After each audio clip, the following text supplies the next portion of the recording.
Yeah,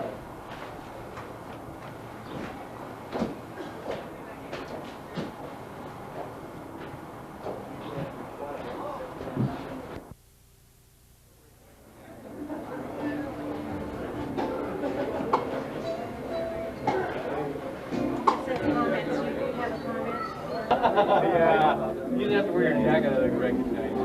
Yep. Taking a picture and writing that.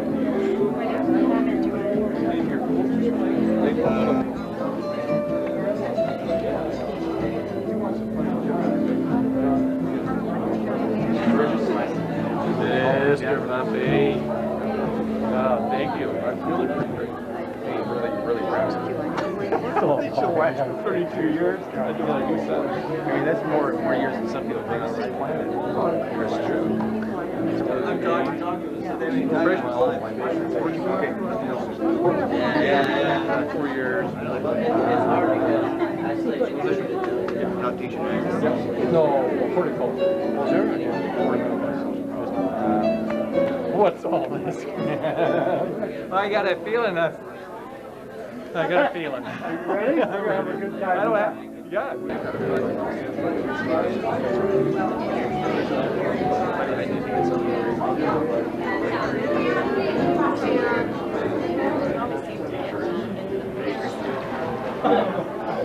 That was fun.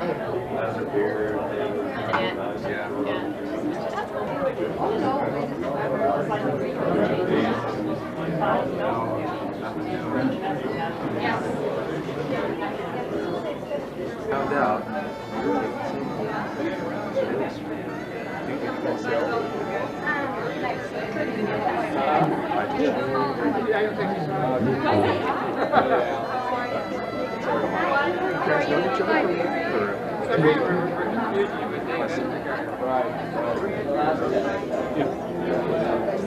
Over there.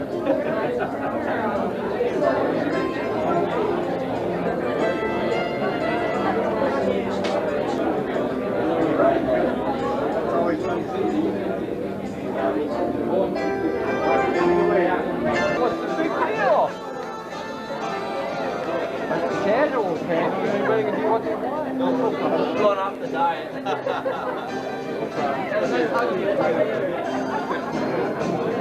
Not yet, no. Some fun, perhaps? Huh? Fun, perhaps? Yeah, that's fine.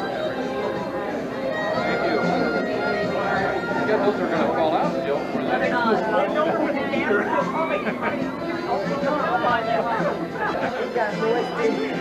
You got lost. Thank you.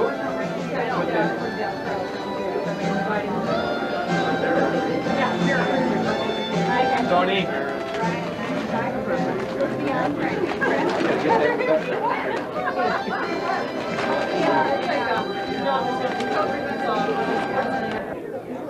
Yeah, you look good. And beer and wine around the corner there. You probably won't drink any of that. How many brandy? Hi. Fine.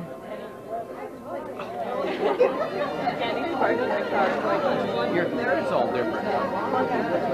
How come?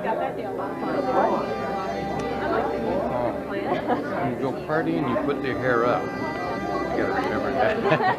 Not always.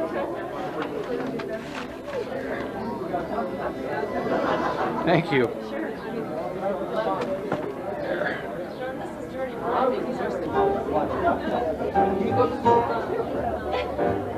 The last time you saw me, I was in this website that you could like slather out on the floor. Yes, class of 67. Only know you because you were there. I was never in the class. I've heard, well, Mike McGee's here, Skip Bickford, Parsi Rose. Parsi? Yeah. Skip Bickford, Parsi, Mike, Wally Powell, or Wally Sinclair. They're all out. I got my note. Shall I tear out my note card? Turn around and talk into the camera, would you? That's it. No speeches. That's it.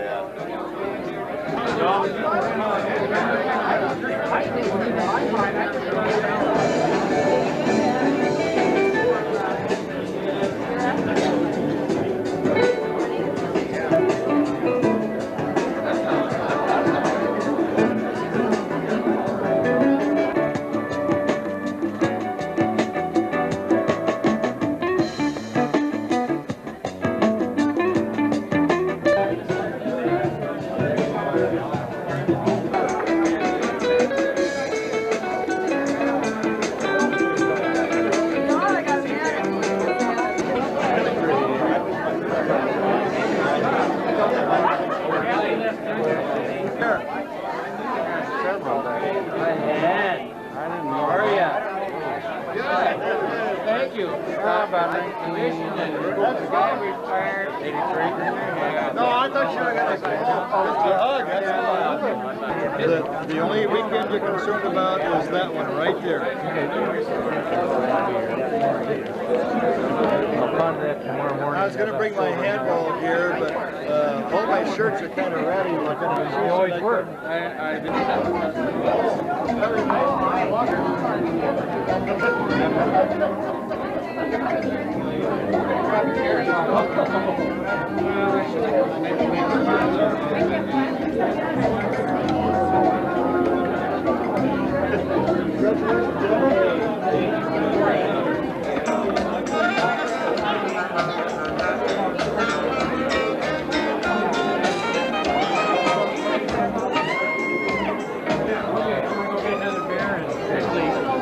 I dressed up for the occasion. You said they're supposed to be toast, you got the arm mixed up. What if it's... Oh, toast. Yeah. Yeah, oh yeah, you'll hear later. Yeah. Hey, turn around and smile. That's fine. The guy right there. Yeah, he follows around. There you go. Bob are ridiculous. He's going to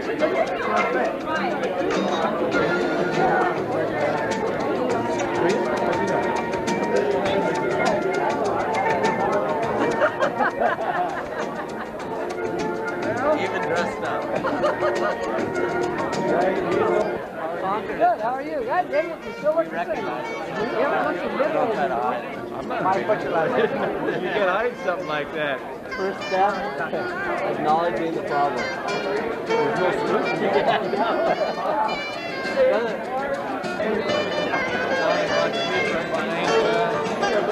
Rick Myron.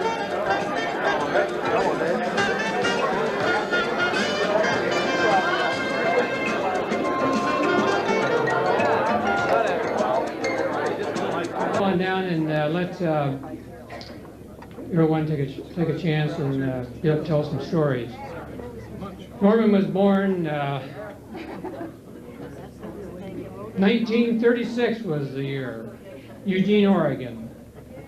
Parents of Dale and Virginia Burgess. He actually this is your life. First went to school in Lancaster, Oregon. Not many people know where that is. Mel Larkin's here, he knows. 2-room schoolhouse, never was the same. He left there, went to Junction City for a couple years, moved on to better things at Harrisburg. Then he went on to Oregon State, then went back to Oregon State and got a master's degree, and I was never able to get as smart as he was because of that fact. I remind him of that, particularly when he sawed into the electrical cord to the hedge clippers. After graduating from Oregon State in 1958, I guess it was, he taught in Myrtle Point, Oregon, went on to Clackamas High School, and then on to the Green Thumb. So that brings us up to the present time. After 32 years, he's hanging it up, and we're all much better for it. The fact that he's a teacher, I want to relay a few things he taught to me, most of which you can tell mixed company. The first one that he taught me had to do with finance. At an early age, he convinced me that a nickel was worth more than a dime because it was larger. It took about 10, 15 years I figured that one out. Taught me about hunting too. I remember one time we were plowing the family garden in early spring. I was about 6 years old. He must have been about 12. And I was out there kind of sitting as he was rolling around. I noticed he stopped the tractor and went in the house and got back on the tractor and took off again. And pretty soon I felt this sharp pain in the side of my head. He had gone in and got my BB gun and picked me off as I was sitting there pulling worms out of the fresh soil. He contributed a lot to my vocabulary. I was far advanced over all other kids that I went to school with, and I taught them the ones I knew. The ones that weren't perfectly defined for me, I asked my mom. She, of course, wanted to know where that came from, and that was Norman. I asked him at kind of the wrong times, like at the family dinner table on Sunday afternoon. I won't tell you what I asked him. He taught me a lot about self-defense. Actually, it was more fighting. You may not remember this, but he went out and picked my first fight for me. And actually, he was kind of picking it for himself, but the guy said he was a little bigger, and he said, well, why don't you try him? And so he proceeded to pummel me, and he came back with red welts. You remember this? Billy Tufdoll out in the back field. Anyway, I came back, and I actually came out on that a little bit better because my mom wanted to know why all the red marks and things on my head, and I had to tell. The other thing had to do with pain and torture. He, for years, we as kids shared the same bedroom. He accused me of snoring, and he got some fishing line and tied it to my big toe. And so when the snoring decibels got to where he couldn't tolerate it, was a few yanks on the fishing line. And I guess considering the other things he could have hooked it to, I came out all right.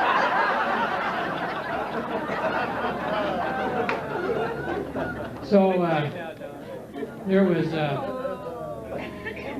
some consideration for my sister and I to develop the Society for Sibling Abuse, but it never came to pass.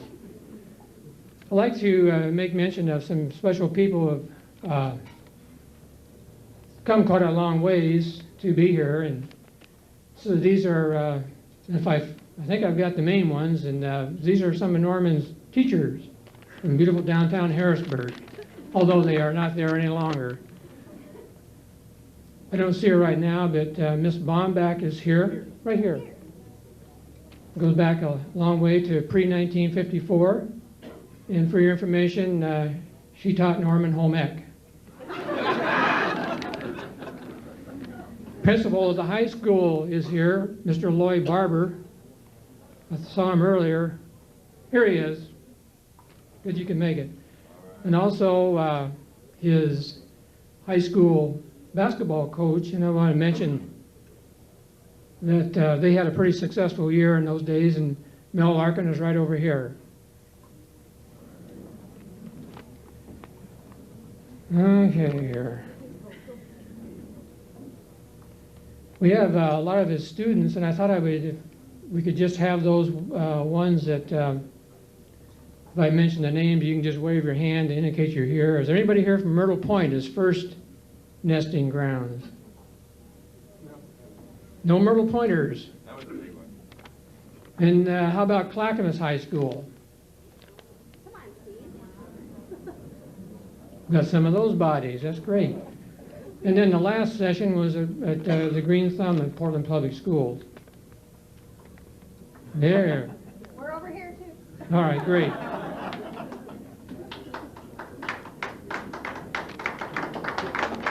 We had some people come from a long distance. Said he was going to be here. Is he here? Right down there. And also, I was talking to a fellow from, well, I guess it wasn't a former student. Brett came from Milwaukee. Who? Where? Aloha. Those who want to tell a few little tidbits on Norman, and then we'll close with a few of his comments that I will relate to you. Okay.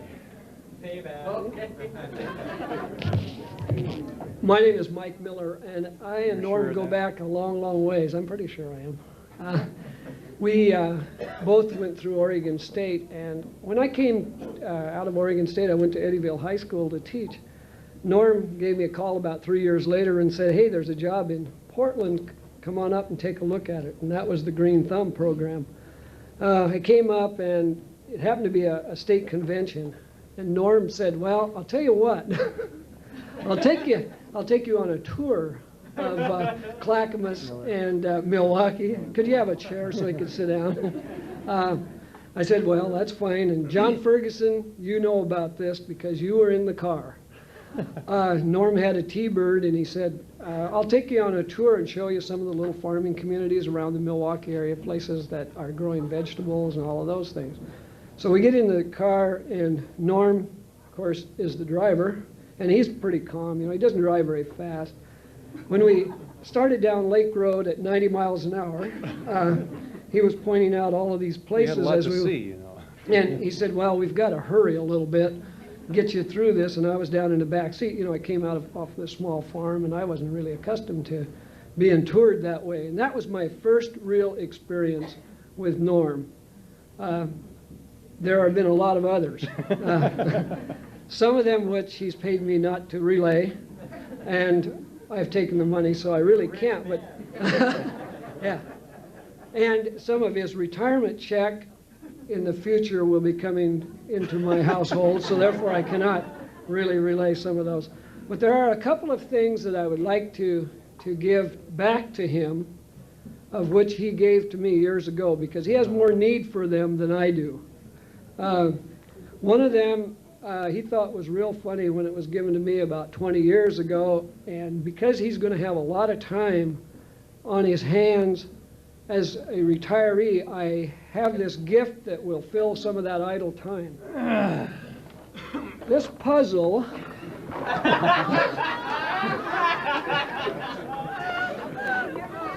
yeah.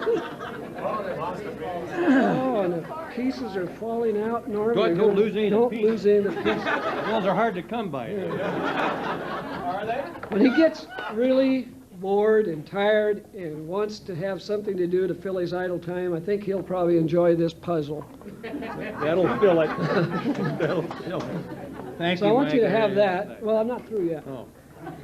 Hurry up. Secondly, another gift that he gave me back when I only had one child, he felt that I really needed to have this gift, and he thought it was real funny. And you know, Norm's very creative. He makes a lot of different types of things, and he's made a lot of creative artwork and things like that. Some of you who grew up on farms in the sheep country may be familiar with this item. But I do want him to have this, because as he travels around, I want him to know where he's been. And because he has a larger head than I do, I'm going to turn it the other way and tie it on so that he can wear this during the evening.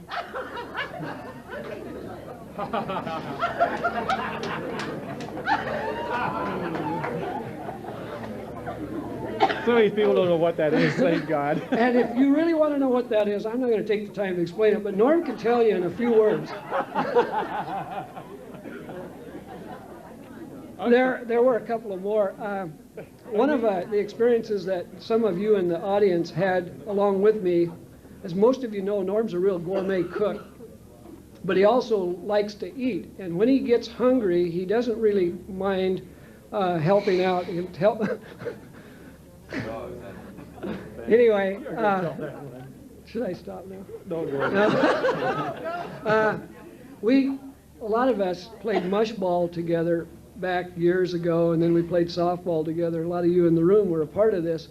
After those games, we became very thirsty, so there was a little place called the Horse and Cow Tavern that we used to go to, and then we'd go find a restaurant. Well, on one particular occasion, we went to a restaurant in Gladstone that none of us could go to after that, but we stood for a long time waiting for a table, and Norm kept getting hungrier and hungrier, and finally some people over at a table a few tables away finished their meal, and Norm kept watching and watching, and there were a few items left on their plates. So Norm, in his casual manner, walked over to the table, sat down at the table, and said, "Are you through with those things?" And they said yes. And he proceeded to finish eating what they had left. Not all of it. I left. I have a number of others, but there's other people who want to say a lot of things about you, Norm. Some of the kids asked me to provide this to Norm. This was kind of his reaction when they did what he told them to do. And you can see this. It says, are there any? youngsters in the audience. Oh, yeah, there's lots of. Okay, hold your ears. It says, this is the teacher with his hands over his eyes with a big smile on his face, and it says, "Oh shit, you did it just like I told you to." And so you can have that. And my marching Now- harness.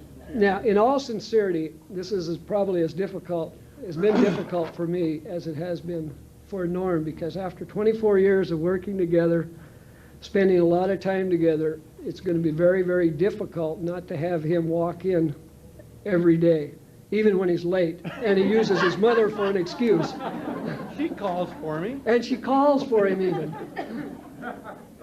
But it is going to be difficult. I wish Norm all of the best.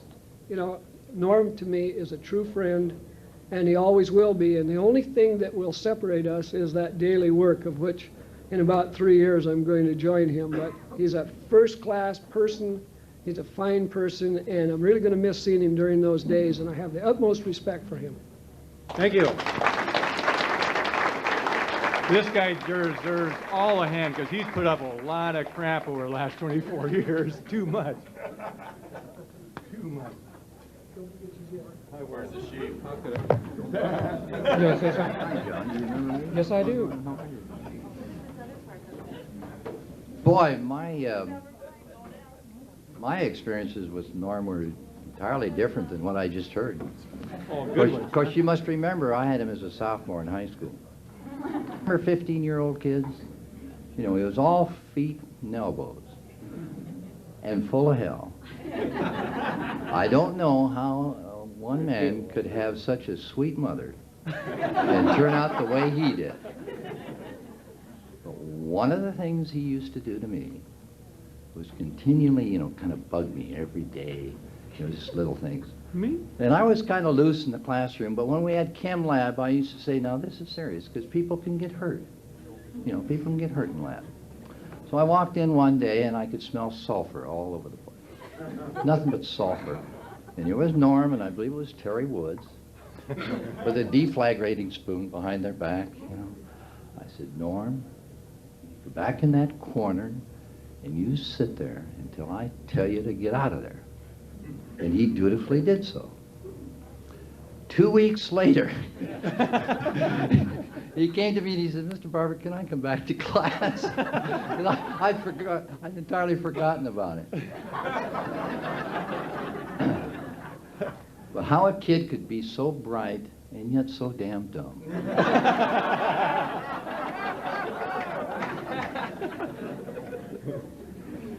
He was a joy as a student. And I don't want to steal any Mel's thunder. He may have something to say. But one of the dumbest things he did was we have a pretty fair basketball team. And we are into the district playoffs. And if we win the district, of course, we go to state. And what does Dum-Dum do? Stumbles over those 15 feet, puts his arm through a glass window, remember? And cuts it. And he's our starting forward. So after we beat his butt for that, he did play a pretty good ball game. And I think, as I recall, we did go to state that year. We won it, don't you remember? Yes. I was going to add that. But it's been a distinct pleasure. And Norm, I want to thank you for remembering me and inviting me to your party. And it's something that I will never forget, you or your mother. What a Thank delightful you. lady. Thank you. Thank Norm. you. Thank you.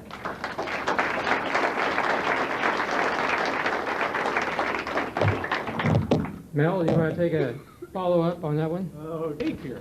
I don't have enough money for the cake. Well, I would like to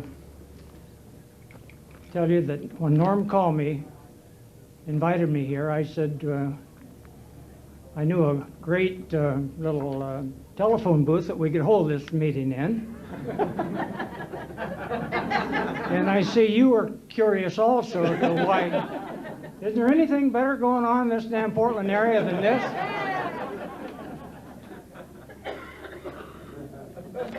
I asked my wife if she wanted to come with me. She says, why? It's going to be dull as all get out. And I said, yeah, but I tell you what. Afterwards, I'll take you down to Les Schwab's and watch them change tires. I tell you, my first meeting with this guy was a little bit was funny. Now you talked about a lovely mother, that's right, but she was the one that gave me the kind of a feeling of what's going to happen when Norm Burgess walks in. She came to me when she found out that I was going to be a teacher his senior year, came and told me what a sweet, lovable, behaving child this was. And she says, now, if he ever does anything wrong, just slap the kid next to him and he'll fall right in line.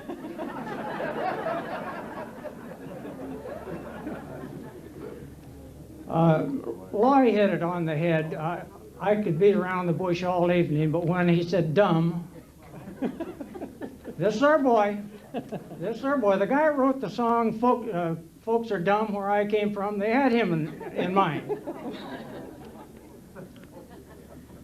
You know, long before the Polish and the Norwegian jokes came out, we had them in Harrisburg. We call them Normanisms, and I see them on the wall right over there. So it must get around pretty good. Norm was very involved in FFA, and he had the distinct advantage of having two real sharp partners. They went to Kansas City on a FFA convention, and lo and behold, these other two guys won the beef judging? Yeah, that's good enough. Beef judging contest. And that big bull still sits around Harrisburg High School someplace. Oh, I got it.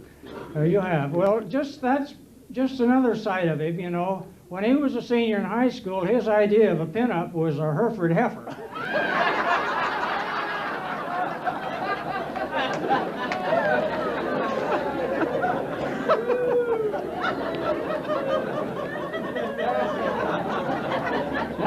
Now, wait a minute. I called Norm up when I found out there was nothing better to do and said, Norm, I guess I'll be there. I got nothing else to do. I said, but I'm not going to drive 100 miles to get up there and tell a bunch of lies about you. I want to tell it as it was. He says, okay, that's fine, that's fine. Now, didn't you? Yes. That's okay. Well, anyway, he turned out for our my first basketball team, and we were so short of material that he did make the team. And we did win the state championship. We had one hell of an offensive ball club, but we never knew how good of an offensive ball club that we had, because we could never get but only 4 guys in the offense. We had one guy guarding him all the time, keep him from shooting.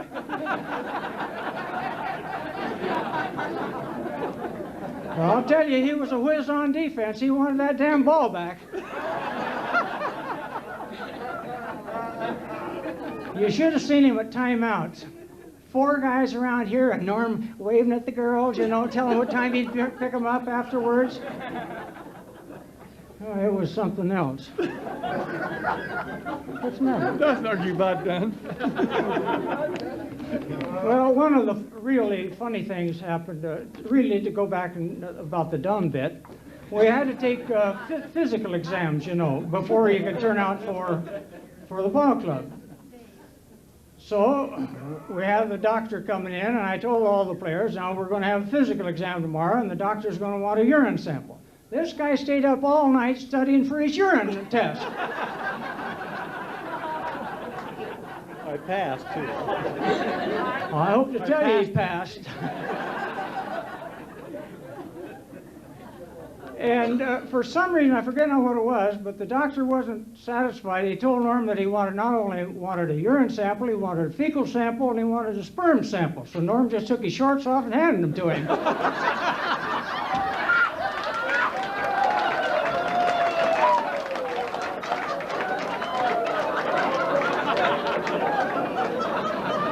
You're doing great. You want to sit down now? You know,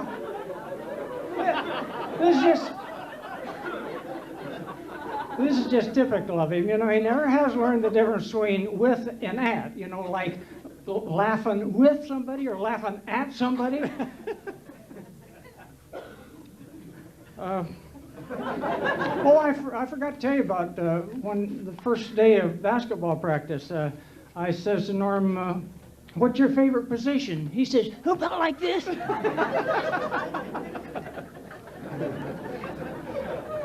Well, I've got a lot more, Norm, but I don't. He does this part where it says end. Okay, well, it does say end there, but it's about the dressing rooms. This guy was different. You know what I mean? He sure liked those dressing rooms full of those naked bodies. But the funny thing was, his mother would dress him in the morning, send him to school, then he'd go down to the dressing room, change into basketball outfit, and go up to basketball, take a shower, stand there with the shower and with his shorts, and he'd stand this way and that way and this way, and he'd turn the shorts, and the basketball players would keep saying, "Remember, Norm, the yellow goes in front."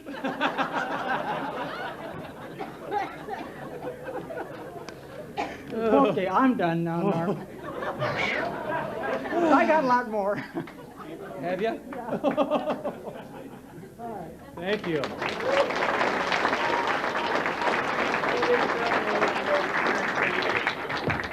Boy, what we didn't know. John Fergus, as I mentioned earlier, came all the way up from Arizona, and he wanted to have this time to get together, which I thought was a little insane at the time. Was rode motorcycles down the Baja Peninsula and down through Mexico and came back and actually survived. It wasn't easy. It wasn't hard. That's enough. Everybody. I just could not pass up the chance of getting one last crack at Norm a little bit. I've always been a follower of Norm's. I've always admired I've always admired his ability to do educational research. And I'm probably one of the few in the audience here that has had an opportunity to observe Norm doing educational research on 2 continents. A number of years ago, both of us had motorcycles, and while we were normally just riding, or I was normally riding up around Mount Hood and so forth, Norm convinced me that the thing to do was to make a little trip down to San Diego on the bikes. And he guaranteed that he could show us all the way around and follow a road map good. So I took him at his word. We did make it to San Diego. While we were at San Diego, we thought maybe we'd switch over and go across into Mexico, just about down by Tijuana, you know, maybe make the loop around Highway 2 and come back in at Tucson. But old Norm, he's good at research. He talked to an old miner down there in San Diego that convinced Norm that it was only a short pass, a couple days ride at the most to get down to La Paz. He said, it would be no problem. There's gas on the way. You don't need gas cans. You can stop and get oil any place at these here ranches. There's no problem. You don't need a road map because the road's well marked. So we go down to San Felipe, and Norm again asked directions, and they pointed him south, so we took off south with no gas cans, no oil, and 1,000 miles of desert. It's true. It's all true. We got into La Paz after a lot of effort and 30 pounds off my waist, which I could easily lose. While we were down there, Norm, he wanted to do more research though, and so he convinced me that we ought to rent a taxi. And My mom's here, you know. so we didn't want to lose our bikes because, you know, they do steal things down there once in a while. So we got the bikes all locked up and we rented this taxi for the night. The fellow that drove the taxi was named Jose Lopez. Now, I know Norm wants to go back down there one of these days and some more research with Jose.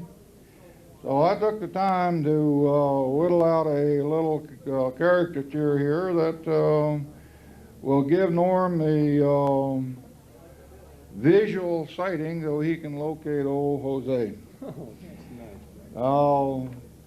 He had a No Sweat Joe. Every time Norm wanted to know where he could find a certain thing, you know, the old fellow would say, "No Sweat Joe," and he'd take us up there. Well, Norm finally found the place he wanted to go, but I went home. I think that was the other way around. That was the other way around, John. You got that one mixed up just a little bit. Anyway, Norm, I just wanted to come up and give you Jose and wish you well. Thank you, John. Thank you. Appreciate it. Oh, kind of down here, right? Super duper. This is a big one. I'm going to be easy on you. Ray did a number on you. But, good evening. My name is Mike McGee. I was in the class of 1965 at Clackamas High when Norm was my VOAG teacher. And also, for those of you not familiar with FFA, the VOAG teacher is normally your FFA advisor. So some of the stories that you get are sometimes outside the classroom here. But I thought it was kind of interesting. After Norm called me, I kind of reflected back on the influence, positive influence that he had on me through my high school years, and how we mirrored each other a little bit. I went on to Oregon State. My degree was in agribusiness and not education, but unbeknownst to me, I ended up joining Norm's old fraternity, Acacia, down there. And the way I knew Norm was a member was when I saw his name on the alumni list, still owing dues. I haven't seen it on her lately. He must have paid it. And eventually, I married my wife, who was also named Barbara. But I'll get on to the good stuff here now. I ran some of these by Norm, some of the accusations and stories here that I might tell tonight, and he didn't deny them. He just simply said, "You can't prove it." So, you know, you be the judge if they're truthful or not. But I'll just touch on a couple of funny things that happened through FFA, and I think Norm will remember them. I believe it was the summer of '64. I was talking to Parsi Rosier. Norm put together a dairy judging team out of Clackamas. And he picked, I think, 4 of us that hadn't even seen one end of the cow, let alone knew how to judge it. So he took us out to Multnomah County Fair, and he gave us a few tips. And I think I still remember this. He said, look for the triangle when you're looking at the back of the cow. The better the triangle, the better the cow. So we all filled out these cards, you know, 1 through 4 and everything. And I remember we were all done, and Norm came out with this kind of, actually it was a sheepish smile, I guess, and says, you aren't going to believe this. And lo and behold, this group of berry farmers took the dairy judging contest, and what made it even wilder is I was the #1 judge, and we came back to earth at Washington County. I don't think we even made the top 10 out there, but one thing Norm was over the years, I guess I found out more here from the previous speakers, he was kind of a risk taker, but one thing he was always supportive of us as students and FFA. And when I inherited the president's job at the end of my junior year, we were in a deficit situation. So I had all these ideas on fundraising, and I remember Norm, he was, you know, whatever he thought, you know, would work or we thought would work, he supported. So we had an idea to build holly wreaths and sell them at Christmas time. And we had a guy, a student named Jerry Janzik, and apparently he'd done some of this. So we rounded up these hoops and cut a bunch of holly. We brought it in. There's a lot more to making holly wreaths than meets the eye, believe me. I think we did 1, right? We were going to get $5 for it. Don Cooper took it home. We never did get the money. But, later on, we had a pancake breakfast, and I think when we left there, we actually were in the black. We were in the black, which was what we were after all along. Les, I'm just going to share a couple personal facts about Norm here, and I know his brother knows about it, and some of you that go way back, but Norm had skunks. I don't know if you guys know about that? Well, they were scented, and the other thing I really appreciate about Norm is he makes great divinity.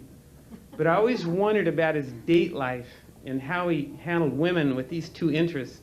I always thought, I wonder if Norm went up to a girl and said, you want to go back to my house and pet my skunk and eat some divinity? But actually, he did coach us. He was kind of womanly and woman-wise, actually. I remember the tip he gave us as seniors. He said, look, when you take a girl out to dinner, it's really classy if you hold a tray when you take them through for dinner. I mean, it helped with my wife, I know.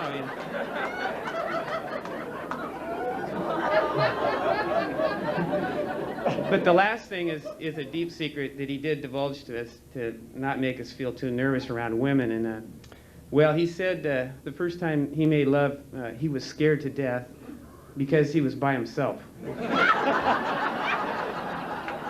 So with that, I'll close, because I told Norm I wouldn't be lengthy, but after 32 years of teenagers, and most of us being parents now, this guy has a well-deserved retirement ahead of him, and he looks in great shape to enjoy it. So congratulations. Thank you.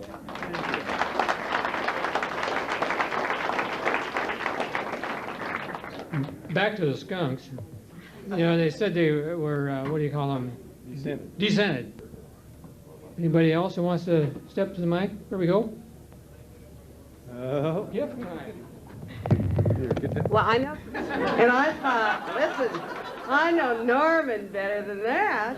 I know Norm's always had a good eye for good women.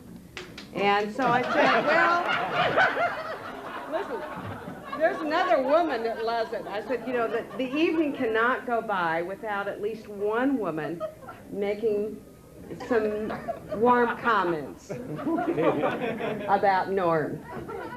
I first met Norm when he was just young and tender and wonderful. Innocent. At Clackamas High School. I mean, but he's older than I am, though. Remember that. I'm taller, too. Yeah, well, he's taller, but he's not stronger. But there were some times at Clackamas High School, and if I said some things, there were a lot of people here that probably wouldn't know what they mean. Yeah, they figure it out. But a lot, you know, and I thought, well, I didn't know who knew Mike longer, or Norm longer than I did. And then I listened to Mike talk to him about Clackamas, and then I listened to Lloyd Barber, and I went, geez, I worked with Lloyd before he retired from the State Department. I said, how do you know this guy? He said, well, you know, he was a student of mine. He was a real little shit. And I said, well, you know, he might have been a shit, but little he isn't. You know, Norman's a lot of things, but little he isn't. But I remember those days back in Clackamas High School when I first came there in somewhere in the 60s, sort of in there. And then I listened to Mike give his talk, and I listened to John that, you know, and we always kind of referred to John as the Jolly Green Giant because he was sort of happy and he was an Aggie and he grew green things and whatever. I never knew what Norman grew, but I knew what John grew. And we'd sit around the faculty room and talk about a lot of different things. And then on the nice thing about that Clackamas High group, it was kind of a young group, and I don't know how many people here remember what the Acropolis used to be on McLaughlin Boulevard. That's the mill stream. The mill stream, that's right. You know, and the mill stream, and I wish I could have gotten one of these because Norman would have loved it. But on Friday afternoons when those little turd tappers got to be too much, it was TGIF time, and they had these wonderful, and I mean, those were in the days when I was really poor, and all I could afford to drink was beer. And I said, you know, if I ever make it to a point where I can afford something more than just a cold beer, I know that I will have made it. But they served their Michelob beer in these wonderful glasses. Do you remember those glasses? Most of them. Yeah. Well, anyway, that was part of the good times. And then there was, I don't know, how much should I tell, Norman? I think you've done real good. Well, I know you're well, I know we're running short on time, but there were some old times in the faculty room, and before I get to that, you know, there was a time Norman was at Clackamas and then kind of left and went to Green Thumb, didn't see him for a long time, but if I mention things like OSU, USC, the Mill Stream, the Jolly Green Giant, Rooster Rock, you know, some of those old kinds of things, Norman will giggle a lot, but, you know, some of you may not know. But one of the things that I remember is that at Clackamas High School, when John and Norm were there, There was a student teacher, and I, you know, I keep thinking I can never, I think I'm getting Alzheimer's or something. I never remember who said it, but I remember a conversation in the faculty room one time about, you know, you don't need all this expensive scuba diving gear to go scuba diving. All you need is, I know what it is. I have to open it. you have to open it. I never said that. That was a Who said that? Mel Atwood. Mel Atwood. But you see, and I've thought about that for You believed years and years. But this guy said you could go scuba diving with just a plain old garden hose. And so I said, when Norman goes to Mexico with Jill, the next time, I can go scuba you can go scuba diving. You have your own gear, it's cheap, and it's inexpensive. Thank you. And I wish him lots of love and luck in whatever he does in his next life. Thank you. Have a good one.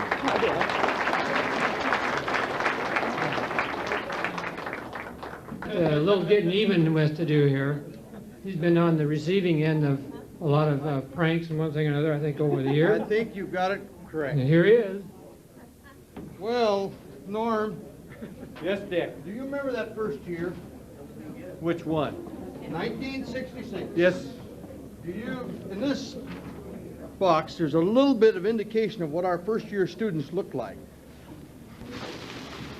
Tough and mean. Yeah.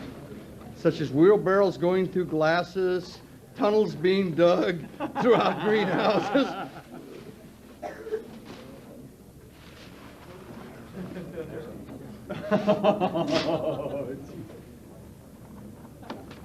I thought that might. Pretty indicative of our class. Yeah. They were tough. They were tough. In fact, I believe in those particular days. Those were the A students. Those were the A students, yes. In those particular days, I believe we used to hide out in the back room. Yep. Okay, yeah, this little carpet. Now, you know, you darn near caused a divorce in my family. Listen. What's that? It seems to me I'm absent-minded as heck, Yes. and you capitalized on it. Me? Yeah. I mean, each morning I'd get up to work, and I'd go off and head down the road with a cup of coffee. And lo and behold, my wife was getting on my case about those coffee cups. Forgot all about that one. And about Christmas time, I got all my coffee cups back, all packaged up in a package. How many were there? 50 or 60? There was something like that. There wasn't any at home. And she accused me of breaking them. You remember that? These girls do. And so I have one of those for you as a gift. Were they in on this? Gosh. So I have one of them there. Actually, that's not one of them, but it's one that was given to me by a Marshall student in those years to, as a remembrance of those cups. I mean, the reason I chose that one, no sane person would drink out of it. I think I got the point. Now, getting on further, you remember the day that I came out and my Comet was sitting about so long on the ground? Yeah. Well, in this package, there is some of the exact numbers of what was in the back of that Comet. Hey, oh, yeah. I forgot all about that. You haven't? I haven't, no.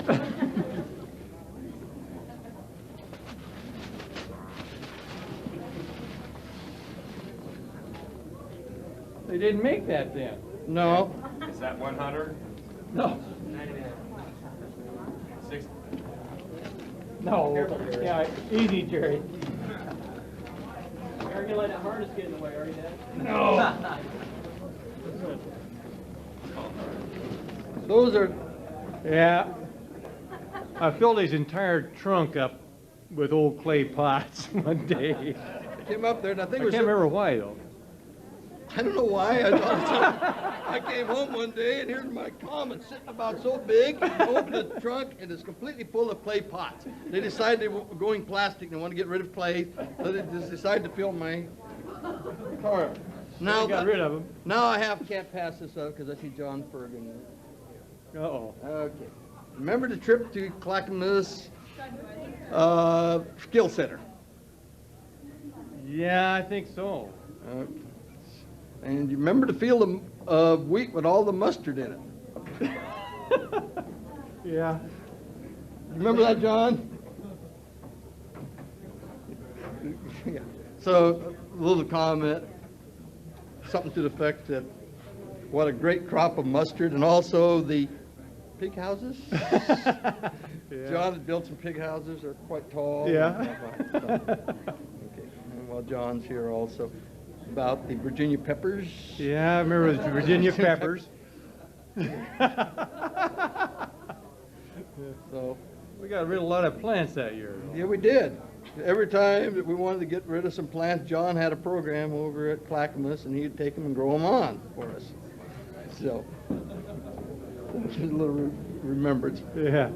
Okay, hey, thank you for all the enjoyable years working with you. Thank you, too. Yeah. Yeah, it's And been great. good luck in your retirement. Thank you, Jack. Yeah. Appreciate it. Yeah.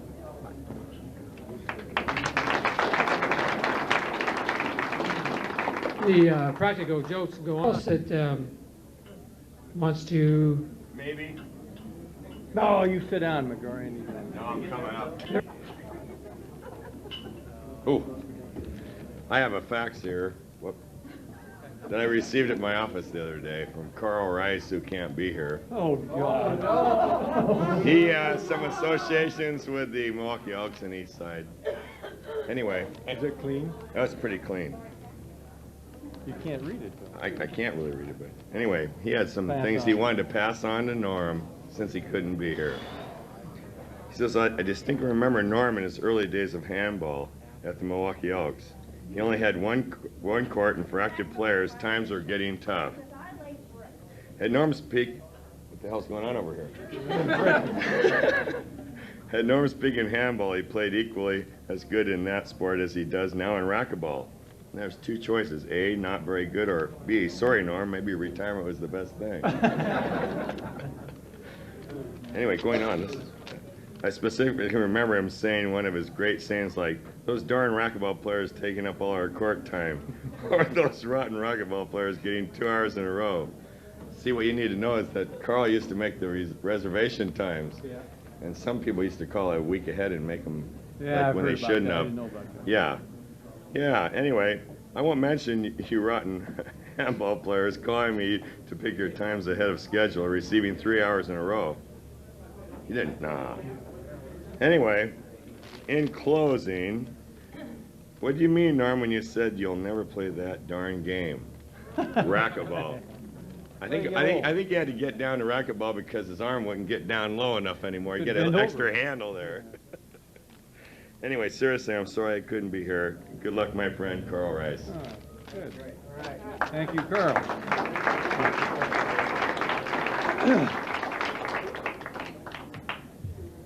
We have Brett's Norman's son, and I'm sure if anybody's got him. Norm's Brett's Yeah. What did I say? Norm's Brett's father. Yeah, he's there. That Norm's son stuff is Brett's father. I did that? No, he did. Oh. Somebody did. Well, I didn't quite inherit the height, but I'll have to lower the mic. Thanks, John. It's really great to see everybody here tonight. I have some pretty fond memories of Clackamas. The kids were always pretty nice to me out there when I was running around in the summertime. They always babysit me. I didn't know what Dad was doing or anything. We always managed to make it home at night.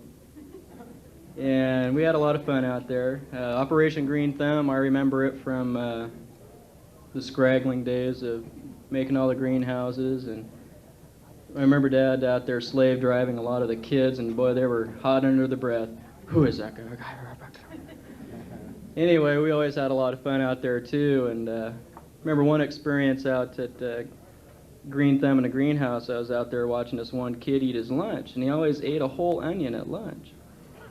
Man, I couldn't get over that. That was just the most amazing thing I ever saw. And one day he kind of went up, they had all these little seedling marigolds or something. They were about that tall, and he went up there and he went, whoo. These little seedlings just went, shoo, and they were gone. I thought, boy, this is pretty neat. Dad's got some pretty interesting students.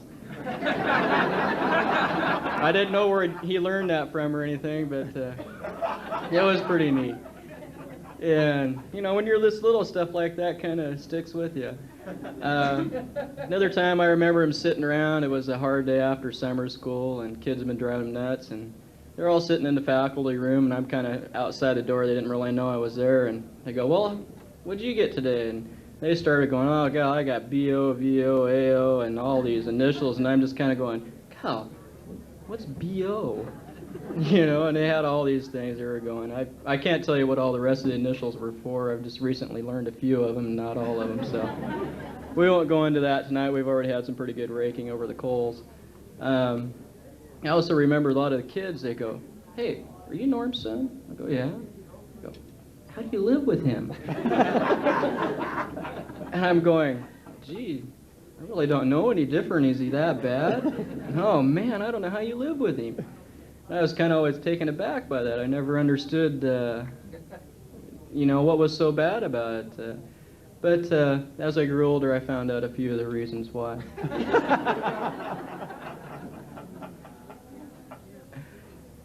But I always had a lot of the comments, too. A lot of the kids that really knew Dad, and a lot of people that really liked Dad, and said, you've got to be one of the luckiest kids to grow up with Dad. I wish he was my dad. And for a long time, I really didn't know what that meant either. But as I have a son of my own right now, I really grow to appreciate that every day. And I would like to thank Dad for all those great memories. A lot of them I won't go into. And a lot of the Carl Rice was really a fantastic guy at Milwaukee Elks Club. And we played a lot of handball together, and I remember those damn racket ballers. Marking up the walls, yeah, damn racket ballers. Never play that game again. Hey, Brett, you want to learn how to play racquetball? Gee, Dad, I didn't think you played. Only real men play handball. But we've always had a lot of fun together, and we've always had good times, and it's good to see everybody out here having a good time, and we'll have a lot more. Thanks. You bet. Thank you.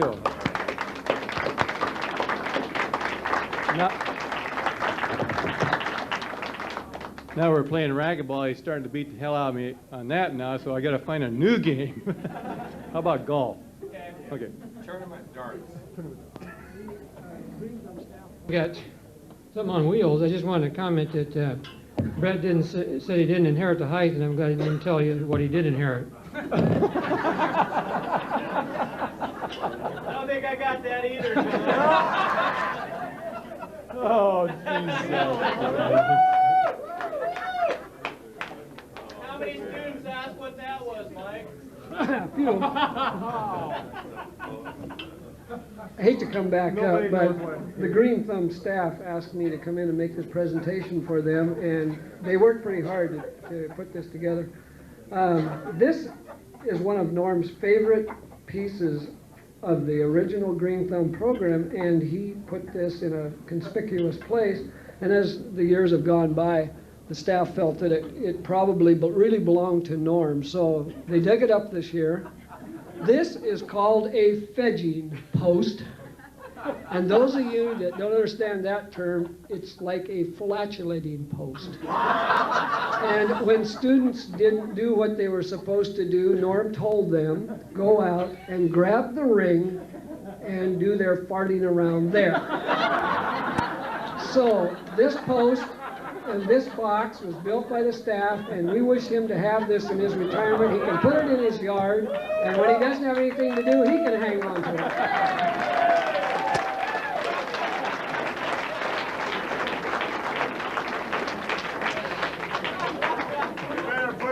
back, Joe. I don't want to. Let her rip, Dad.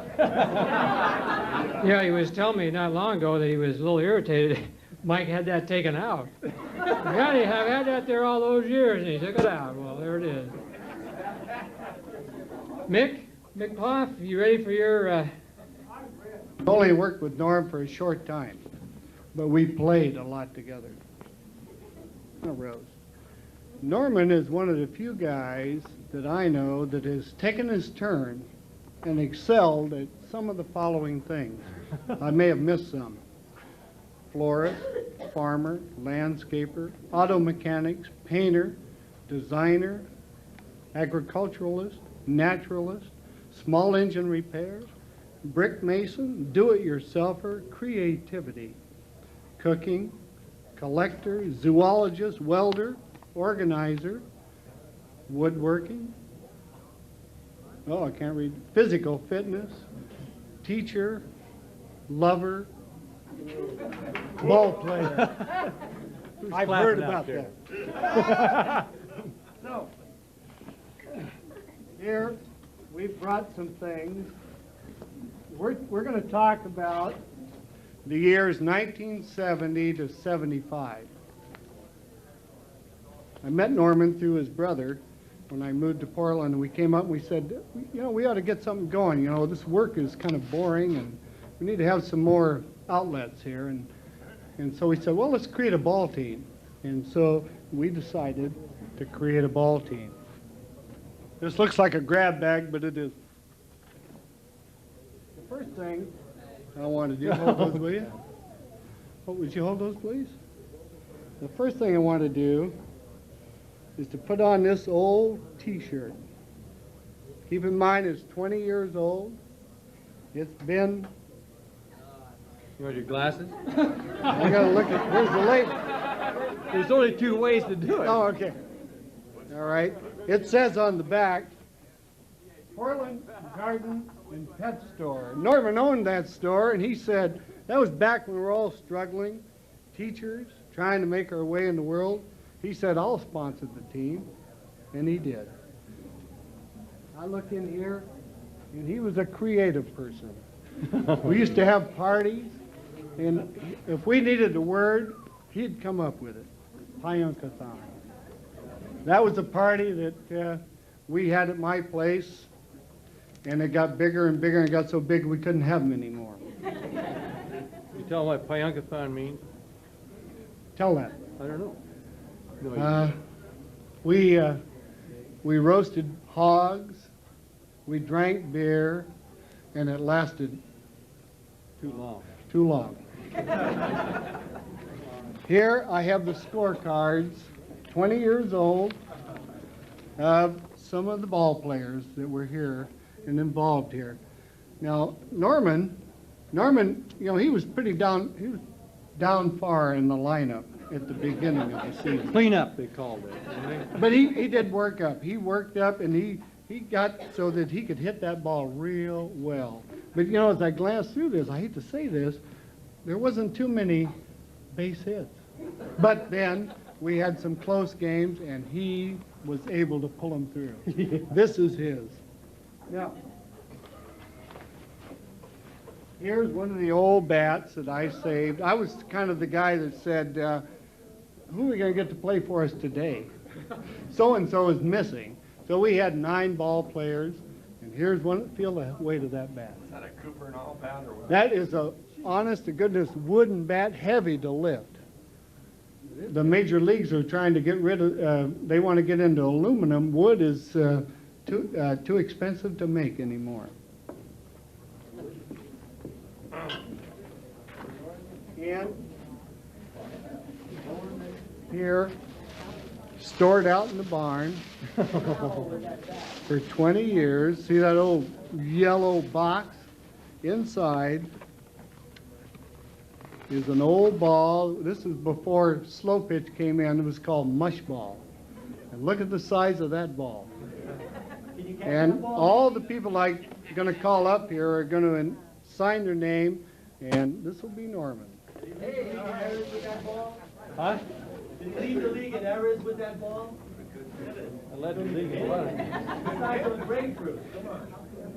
So as I said, Norman took his turn at trying all these things. So here you go, Norman. Oh. Norm's turn, 1990. Thank you. Put that on. I can't. Oh, what's it? Oh, what? Oh, how's that getting?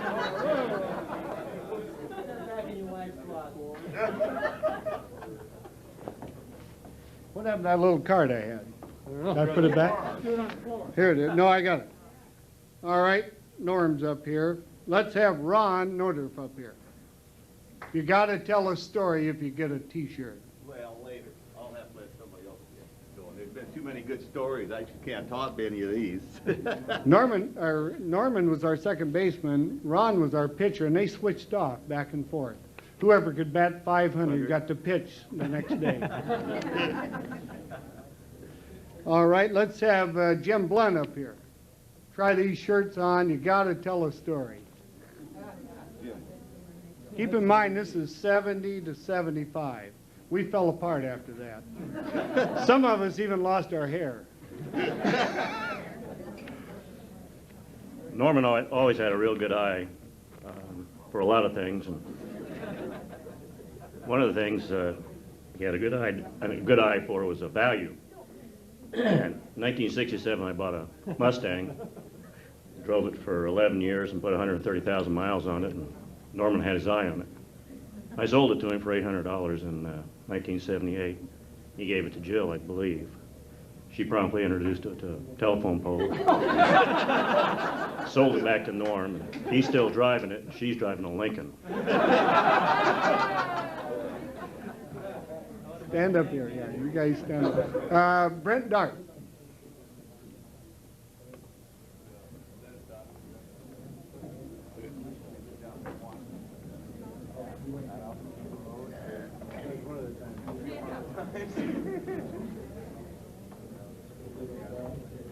Well, like the other ball players, I'm going to keep it short because I was always short.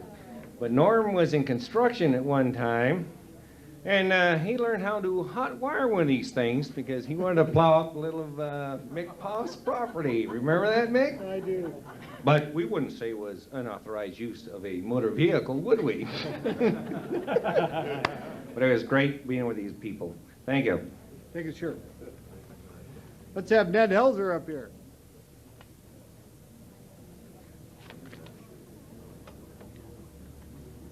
Any shirts left over, you get. Well, the thing I remember about Norm is that after the mushball game, the most important thing was to find the nearest tavern. So Norm knew exactly where the taverns were, and that's where everyone headed, and we usually had a pretty good time there. Thanks, Norm. Damn good. Let's have Mike Miller up here. His avocation is collecting. You know, he was never. He was always after something. God, when he went somewhere with him, he saw a junk shop. He had to stop and find something in there. You know, he collected bottle openers. He collected beer cans. He collected little jiggers. On and on and on and on. And then the one unique thing is that he saved his toenails. A big jar of toenails. And the other thing that he saved, especially for me to see, was he had a big ball of earwax. I never did get to see it because he put it in the freezer and it got lost. And I know, you know, they said he does a lot of good cooking, and he sure does. And I don't know where that disappeared. I have one story. It wasn't so much the softball or mushball. Was that we played basketball. We ventured into all sports. You know, it was not just a bunch of one class citizens here. But one time, Norman had a goatee. He had that for a lot of years, and so I tried to grow one too, and it was a little sparse in there. But anyway, I did that, and we were playing basketball, and he had to pick out the biggest guy on the opposite team to give a hard time to. This guy was about 6'6" and about as wide. And he turned around to me in the middle of this game and he says, "You do that to me one more time?" He said, "Hmm." And I looked at him like he'd fallen off the turnip truck. I didn't know what he was after. And so afterwards, in those town team games, you all showered together. And so after this was all over with, he went up and apologized to Norman for talking to me, or thinking that was him. So I never ever came out on that. But story of my life. Okay, how about Fred? Is Fred here? There's a lot of people here, so I don't know if Fred's here or not. How about Terry? Is Terry Woods here tonight? No? Okay. How about Lonnie Shepard? Now, Shepard was crazy. He used to drive up from Corvallis to play ball with us. We had one heck of a team. You're ready. Except for Norm. No, Jeffrey.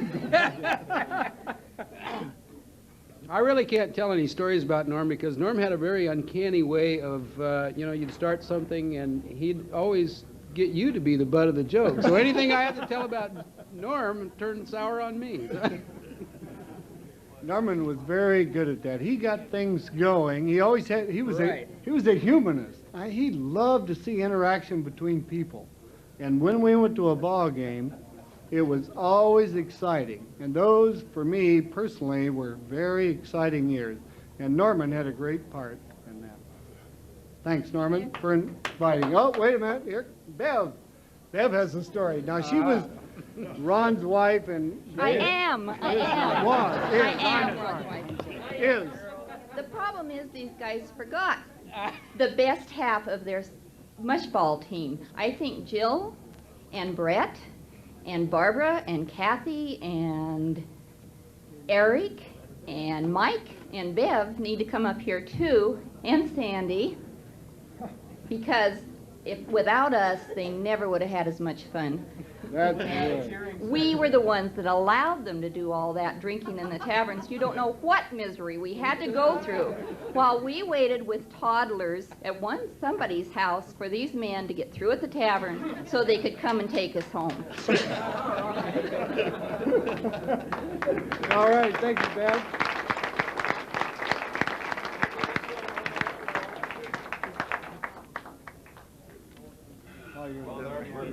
Yep, I'm having enough. Time to party.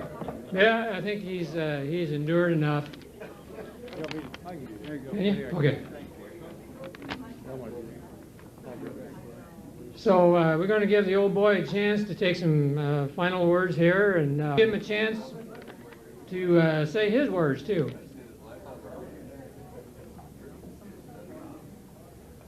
That damn printer, he got the R there instead of a T. It was supposed to be a toast, not a roast tonight. I kind of was begging off of doing this tonight. I didn't know whether I would be able to do it because a lot of times I get emotional, and for some reason this part here gets tight and I can't talk. I can't figure out why that doesn't disappear also. Other things have. What I hear. So I covered myself. I wrote part of my speech on this sign over here, which really says what I intended to have tonight was a party for you, the people who have been very, very special to me in my life, in my career. There are some people who are extra, extra special that I would like to introduce and reintroduce at this time. Mike Miller, my boss for the last 24 years, and he's put up with a hell of a lot. And I've got to thank him a whole bunch because I'm here now able to retire. And he's put up with a lot of enduring me so I can retire. Thank you, Mike.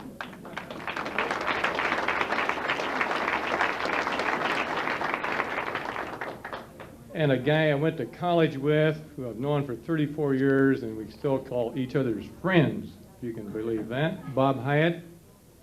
And he was nice enough not to say anything tonight, so that's really a friend. My daughter, Jill. Come on, Jill. Stand up. Stand up. There we go. my son Brett,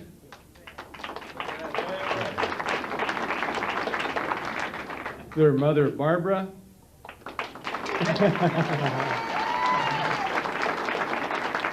and she put up one hell of a lot. My brother John, you've met him, and he used to torment the hell out of me. He locked you out of the bathroom, right? Yeah, he locked me out of the bathroom. He did all sorts of things. By getting back, one day he threw a fork at me, and it stuck my hand. And I couldn't hardly wait to go show Mom what John had done to me instead of what he's always going to Mom and saying what Norman did to him. My sister, where are you, Janet? Where's Janet? I can't see her. She's there. And she is the quiet one, and I don't understand why, with John and I around. And probably the most important person, the one who's made this all possible, my mother, Virginia. Where are you?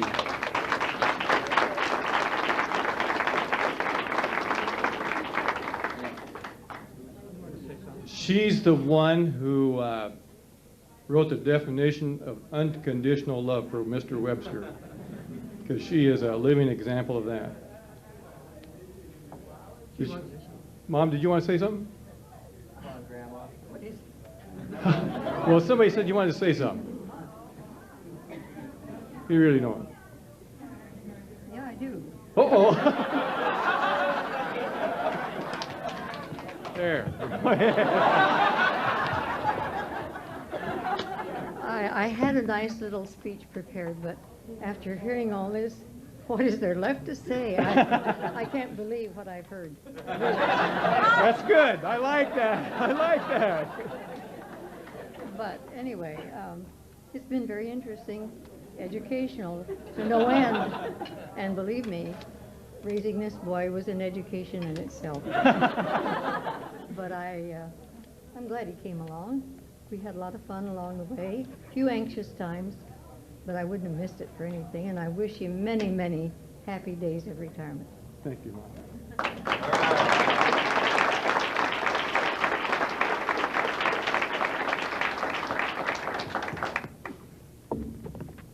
Being a teacher is kind of really been a fun time, really lots of fun.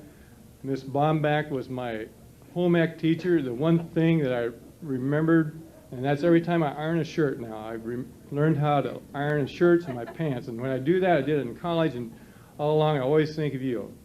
And Mel, my high school coach who said I was so dumb, by God, at least he taught me how to tie a tie, and that's the one thing I remember from Mel.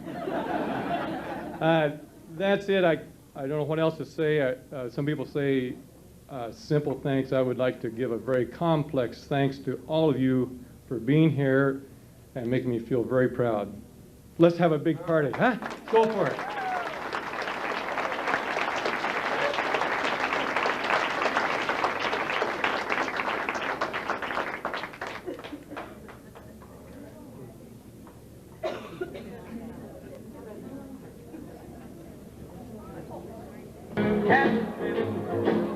Kansas City, here I come. Yeah, Kathleen Bryan. Going to Kansas City. Kansas City, here I come. They got some crazy little women there, and I'm gonna get me one. Well, I might take a train, I might take a plane, but if I walk, I'm going to this thing.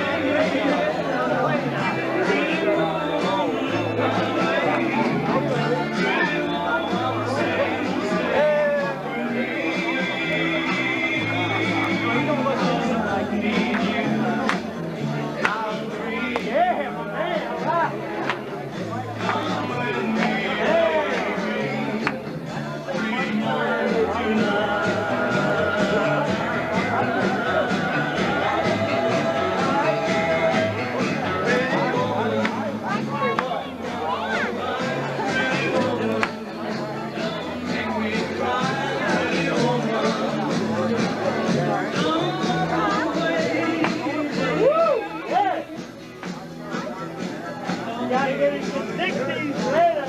It's the rock and roll, you know it. Work it off. Woo!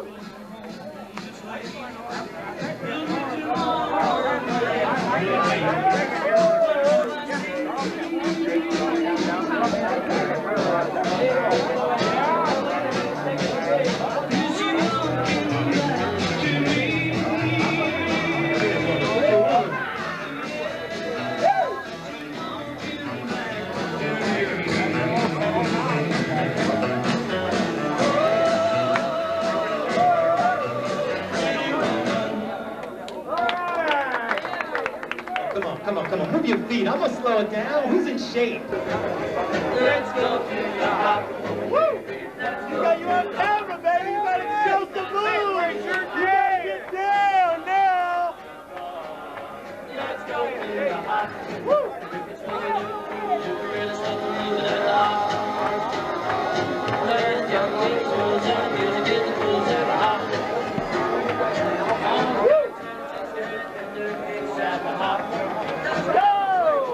Let's go to the hop. Let's go to the hop. Let's go to the hop. Let's go to the hop. Woo! Let's go to the hop.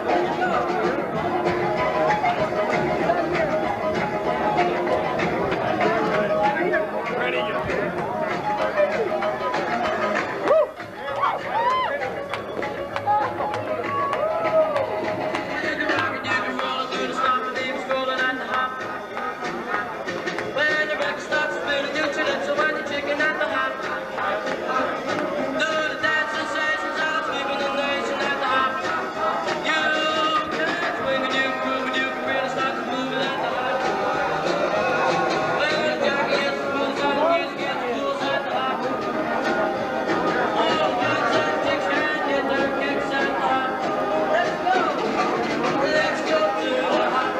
So you ain't hopping out there. A man over there with the girl with the striped skirt is going to win the dance contest right there.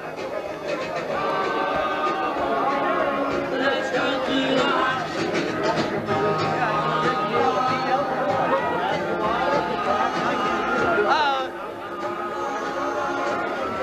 Let's do her.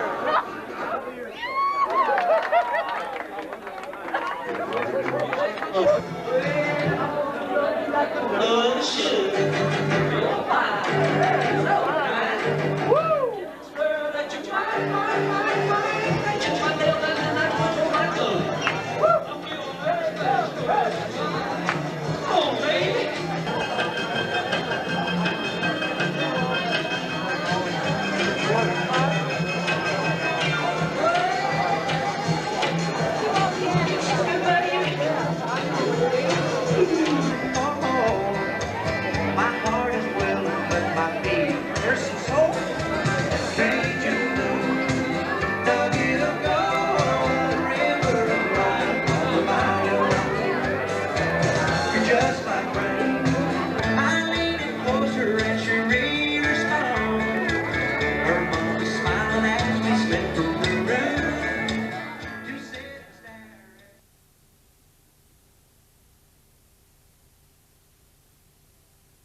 Okay, now I need the brush. Hey, just do your thing.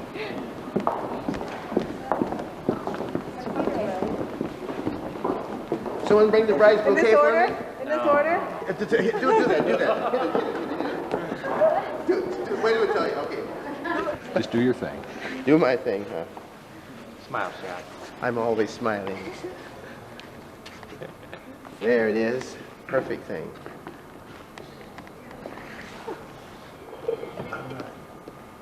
Okay, you guys will look right out at the photographer. There you go. And get a tight shot. Low. Isn't it supposed to be afterwards? No, before the marriage, you always glow. All right. Yeah. Lay them on. Sliding pose. Okay, run. Don't remind me. Bad horror. Well, let's hope that happens. Wake up, Norman. Okay, now we need Mom to stand here. Dad, move down this way. Norman shot an 85 today. He's very proud.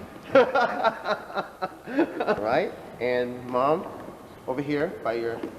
In between? Yeah, in between your son, okay. Now the bride may step over here. Stand right this way. Slide right in there. Turn this way and put your bouquet up. Mother of the bride. Hi. Turn this way. Look at your husband, your dad. All right. I'll throw your dress in a minute, all right?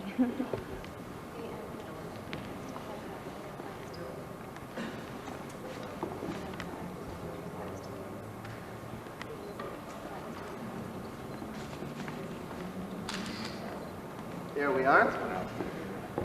Okay, look right this way. Nice smile. All right.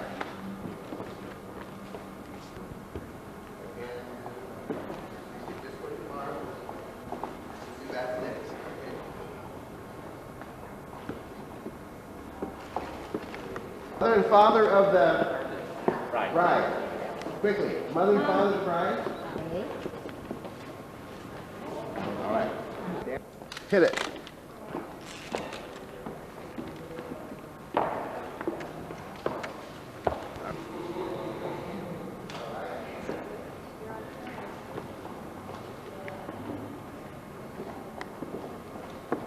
Nice smile.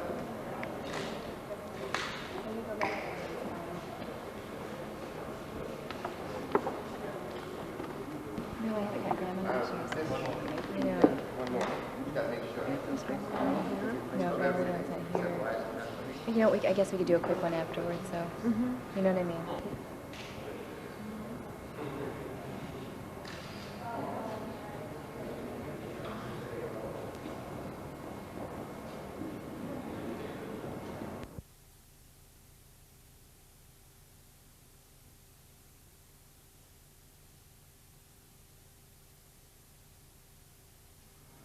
Does she have a pen I can go with it? You did, I don't know. She does. She also has a red one, I think, probably to sign. Traditional Chinese red one. We'll do that.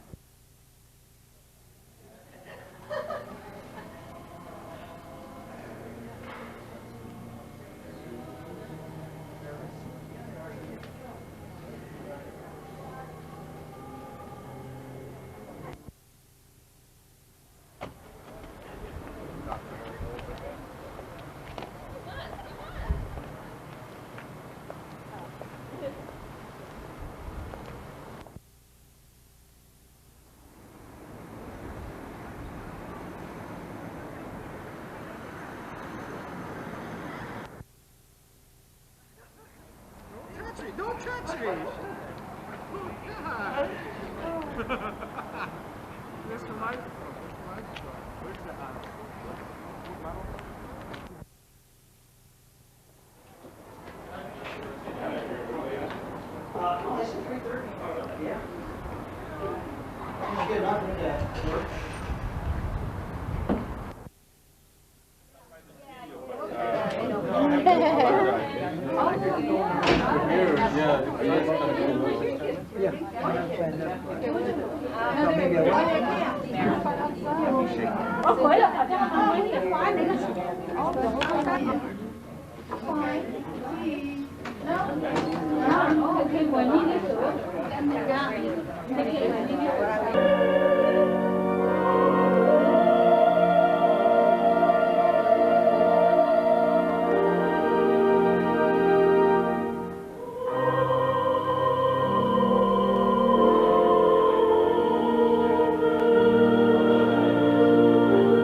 Well, we'll just keep editing here.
Good. So you nervous now? Oh yeah. Oh yeah. Oh yeah. You guys been here long? Oh no. Somebody has some here. Hello. Do you want to follow us? Yeah, I do, but I feel like we're transferring my clothing.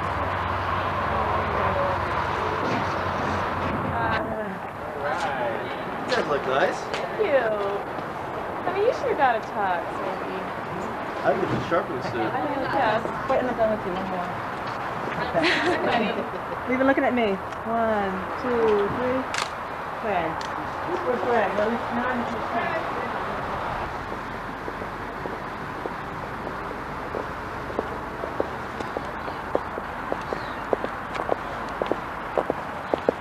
Better late than never. Yeah, I know. Mom. Well. Mom, did you bring the stool? Dominic needs that stool. Is Dad bringing it out? A little bit. How about her? I think she did. She went rather. Hi. Gosh, you look big. You look sharp. Sharp. You made it. Yes, we did. Your aunt symbol yesterday. Oh. We decided to leave the wedding inside and hope because it's freezing. I can't stand up there. I mean, I'm really You look beautiful. Little bit cold. Hold it up here. Hi, Brian.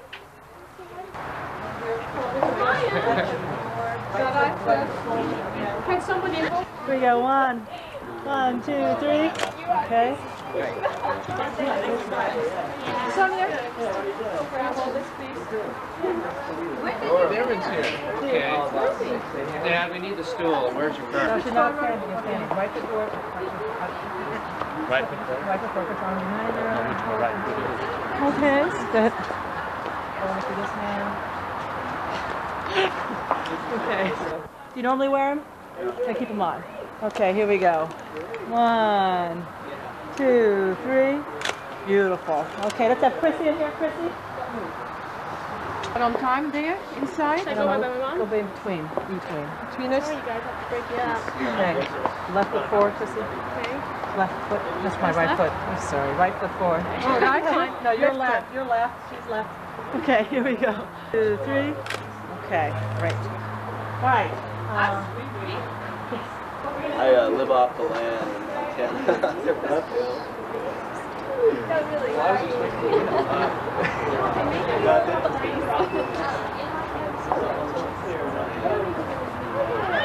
Are we just coming in or leaving? We are just coming What am I doing? Chrissy? Oh, Greg, Greg, can you hold this? We want to pass the picture with the temple press.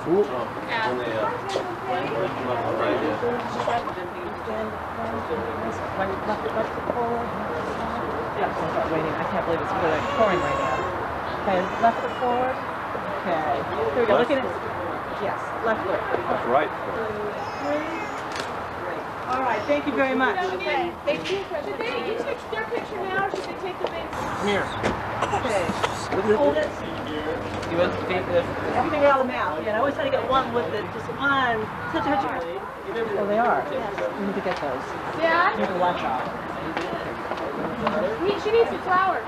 Eventually. Just make sure somebody out here has them when I Why can. don't you give her the keys? Hand it to her? I'll do that. That's it. Okay. One, two, three. Okay, one more. Fancy close. One. Chrissy, your hand down the back. Okay, here we go. One. Flip top your head towards him. Chin up a little bit, Chrissy. Okay. 1, 2, 3. Okay, let's have both your parents in this. Wait.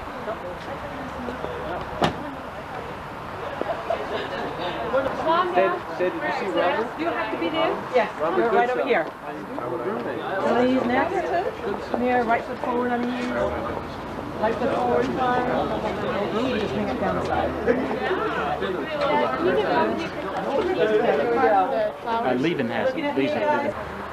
Big smiles. Okay. On knees, tilt your head towards your daughter. Top of your head. Now look at me. Here we go. 1, 2, 3. One more. Hang in there. Big smiles. 1, 2, 3. Chrissy. 1, 2, 3. Great. Okay, you two. Thank you on these appointments. Okay, thank you. Yeah, that's why you have the nice regular clothes to do. Okay. On this side. I need up here with studies, just too used to working with it. Right foot forward, sir. Okay. Here we go, looking at me. Okay. 1, 2, 3. Great. Okay. Thank you. Thanks so much. Okay. I'll see you. I think I'm gonna keep this cap on a minute.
Okay.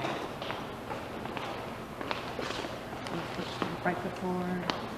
Hand behind. There we go. Okay, you have your left hand. Looking at me. These hands are fine. 1, 2, 3. Okay. Looking at each other.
Just brothers and sisters, no wives at this point.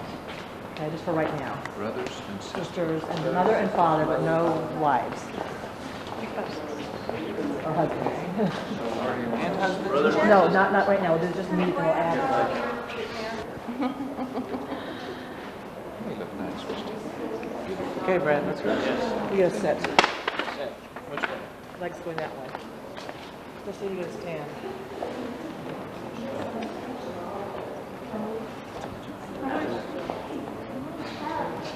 Yeah, plus. And back. You wanna do it?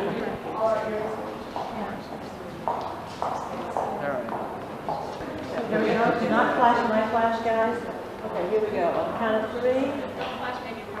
1, 2, 3. One more. Hold it on a little closer up.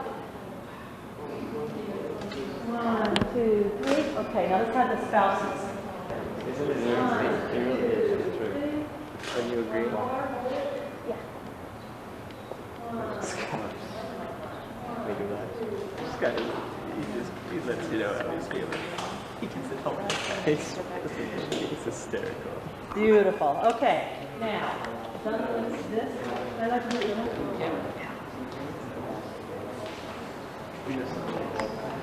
Towards brother.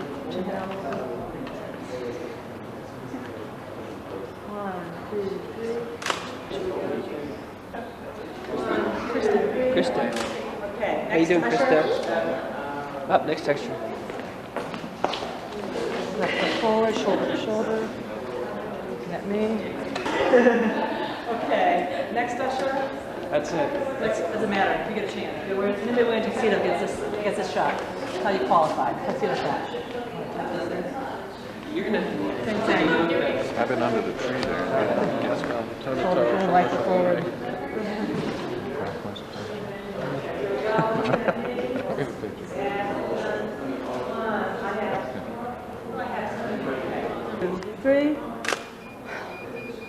Okay. One more.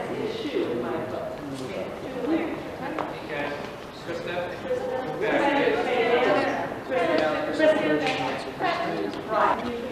1, 2. Leave them chin down a little bit. 1, 2, 3. One more. Hold it. Hold 3. Hold back 3. 1, 2, 3. Hold a little higher.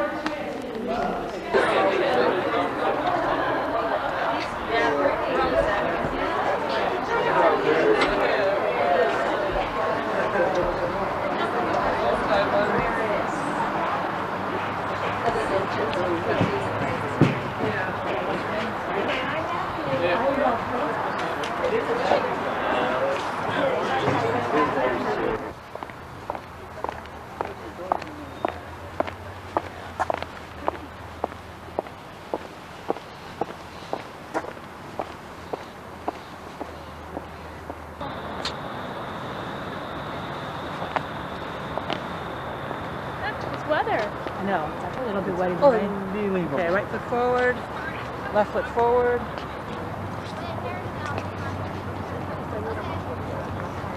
Right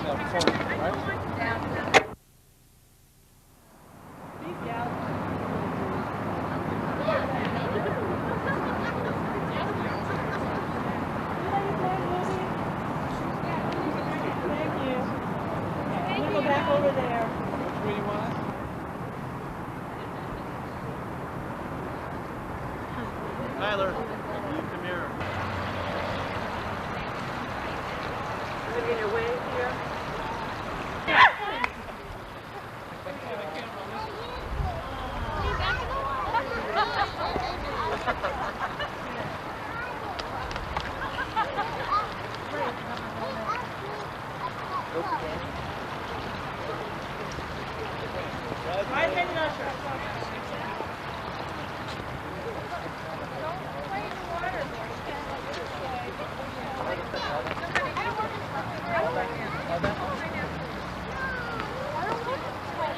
Where's my bridesmaid?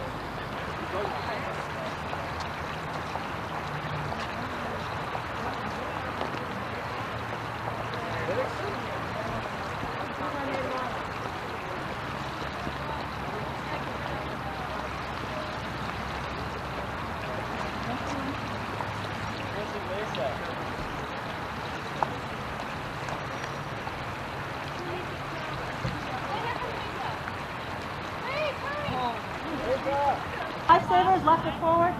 Only lifesavers. Only lifesavers. Okay. That middle guy. No, one over. Yeah, left or forward.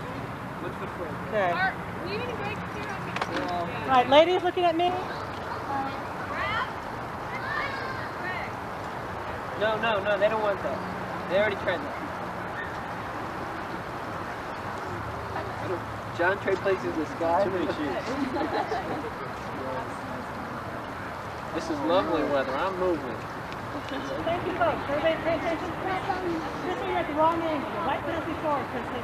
Face John. Yeah, that's it. Stay down, Chrissy.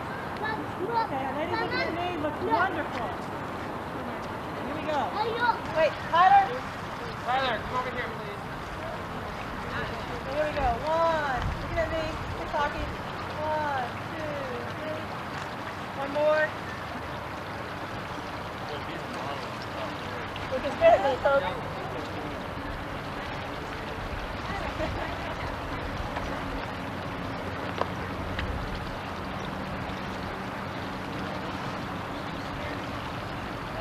Okay, here we go.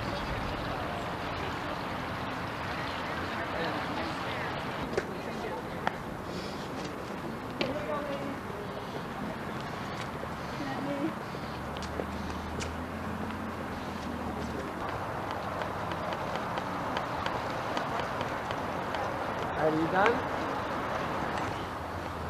Unless I get hot. Where's my stuff? Is there no water in my stuff? There is one more. Okay. No. Why don't you sit, yeah, go up there. Well, okay. Should we put two bridesmaids? Get on the same step as Sonia. You're going to same step as.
Just a minute. He's working on a shoe up. All right. Change rolls of film. I'm sorry, guys. I had to change film. Okay, we're ready. Megan, how Can we stop with our glasses Left still? or forward. Yeah. Move out a little. Even more? Here we go. Oh, hold it. Yeah, here we go.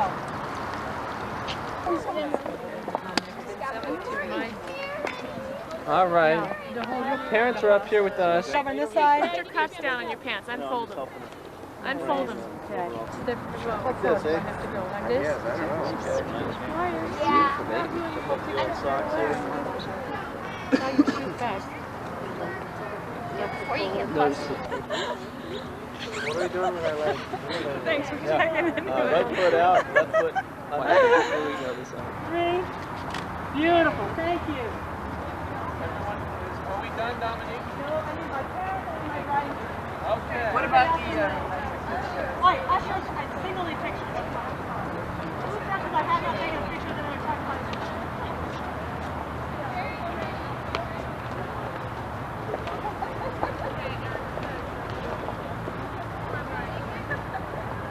Krista, we're going.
I've seen that smile somewhere before. I've heard your voice before. It seems we've talked like this before.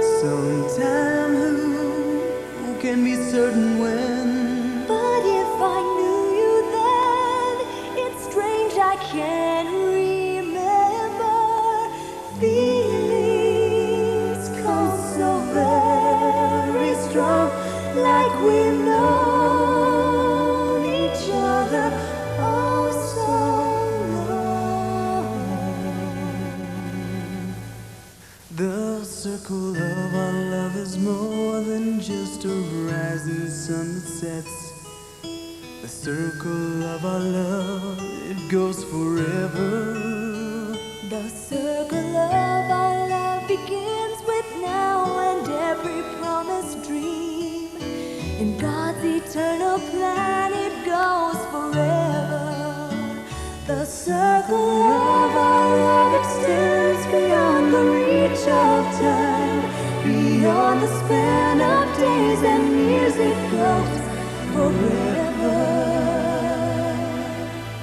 The circle of our love is found in every warm and tender thing that lips may breathe and hearts may beat forever. The circle of our love extends beyond the reach of time, beyond the span of days and years. It goes forever. It goes forever. It goes forever and ever and ever. The circle of our love is found in every warm and tender thing that lips may breathe, our hearts may beat